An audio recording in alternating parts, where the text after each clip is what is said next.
Hello everyone and welcome to another episode of FPV Inside Look. Today we're going to be building a 3-inch drone and it's going to center around this. It's the Rush Mini Stack. It has a 20 by 20 millimeter hole mounting system, all-in-one ESC, flight controller, and VTX on top. I'm really excited to dive into this with you today because I think beginners will enjoy this because there's less soldering. Advanced pilots may enjoy it also because of that, and it performs very well. So let's dive into some of the specs and see what it has.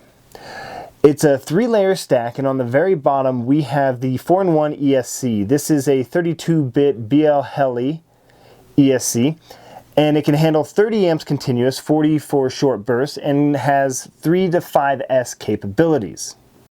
It does connect to the flight controller with some rigid pins that then just lock down, and I know some people are not a fan of those pins because on a violent impact they may break. Next up is the flight controller, and this is the Rush Core 7 flight controller.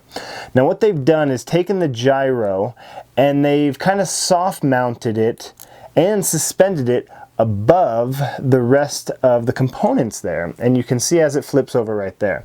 The white is a plastic, and the gyro is actually mounted to the underside of what you can see there where it says Rush Core, and it's sandwiched with some foam padding to help minimize those vibrations and really reduce noise as it's flying and trying to perform for you. Also on the flight controller, we'll drop it, you have multiple ports here. One is a plug-and-play camera. The cord plugs in there, and then the other end plugs right into your Foxy or RunCam camera, eliminating solders there. On the back side, we have a receiver tab, so you can hook up S-Bus, PPM, Spectrum. I'm going to be using a Crossfire Nano for this. And then on the other side, we have an LED port where you can also plug in and then solder that to some LED lights as well.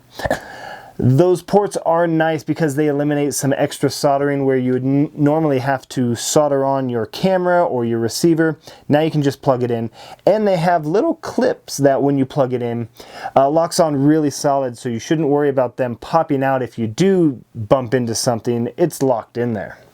Now this flight controller does have 5 UART ports. However, some of them are located on the bottom in some very precarious positions that will make it difficult to run a wire there and get any sort of good attachment. Not to mention, once you stack these together, again, there's not a lot of room underneath there for wires. So if you're trying to do something special with your drone, be aware that some of those other UART ports might be a little difficult to solder. The VTX will stack on top of the flight controller, and it stacks on top using the pin connections. Now this VTX, this video transmitter, is the Rush Tank Mini, and I really like this VTX. I've been using it for a while.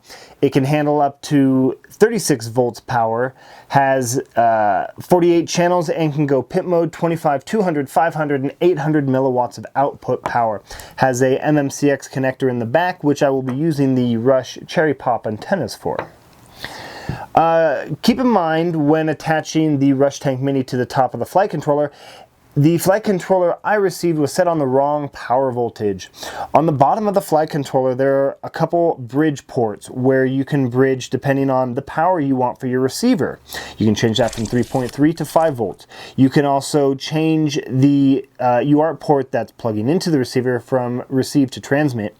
And at the top here, where the VTX is going to plug in, there's another bridge port to change the power from 5 volts to battery voltage. The battery voltage will then supply full power from the battery to the VTX, which is what you want. The Rush Tank Mini requires at least 7 volts to operate. Another reason why the flight controller and the whole stack system needs 3S to 5S, because on a 2S battery, halfway down in the battery, you would lose video transmission because your VTX wouldn't have power anymore.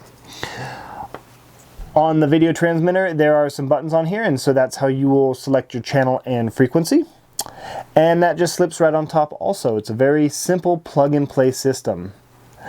Now that we've gone through some of the specs of this stack to see what it can handle and what it can actually do, let's build it up. And today, for the build, I will be using T-motors, and these are 1408 3750 kV motors.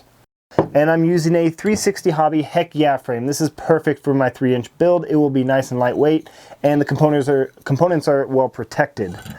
Again, I will be using the Rush Cherry Pop antenna, and that uses the MMCX, and it will snap right into the back of the VTX like that when I'm all done.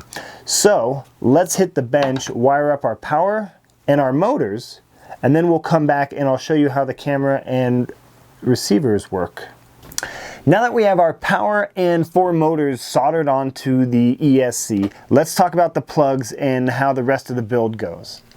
For the camera, it comes with a little jumper wire, and this is really convenient. It plugs right into the front of the flight controller, and then the other end can hook up to a Caddx, Runcam, or Foxeer camera by simply plugging into the back of the camera, which makes that part very simple. In order for your controller to communicate with the drone, there's another plug in the back. One is for the receiver, and I'm using a Crossfire Nano receiver for this one. I did have to solder onto that receiver, but then I plugged it into the back of the flight controller. I also have some LEDs that I again had to solder onto the back of my LEDs, but then I simply plugged it into the drone. I'm really happy the way this build went. It was incredibly simple. It's simple if you have a decent understanding of drones. And if you don't, you're a beginner to the hobby. I still believe a lot of the build process is simplified because you don't have to go through the soldering. Where do I put this? Does it go to UART 5 or 4? Is it RX or TX? A lot of that's already done for you, and you just have to put it on the piece you want, like the LEDs or the receiver. Not to mention, you can have a backup of that already soldered onto a plug, so if there's a crash and something breaks, you take that bad piece out, put in a new one. The fact that the plug on the camera is that simple to replace also makes it incredibly enticing for racers or freestyles that are always bashing their camera. Again, a quick plug and play, and you're back up in the air. It does have a couple issues that people who crash a lot may have, and that's the rigid pins that connect the flight controller to the ESC. On a heavy impact, those can break, and a lot of pilots prefer a ribbon cable jumping up because it gives it that flexibility. The stack comes up pretty high, but it should fit in most micro builds, and I believe it makes a really clean looking build. I'm sorry my flight footage is limited for this build and review. It's the middle of winter and I actually had to drive an hour away to Reno just to get some clear weather. I would recommend the 2020 stack for anybody looking to build something like a 3-inch or smaller. It's really simple.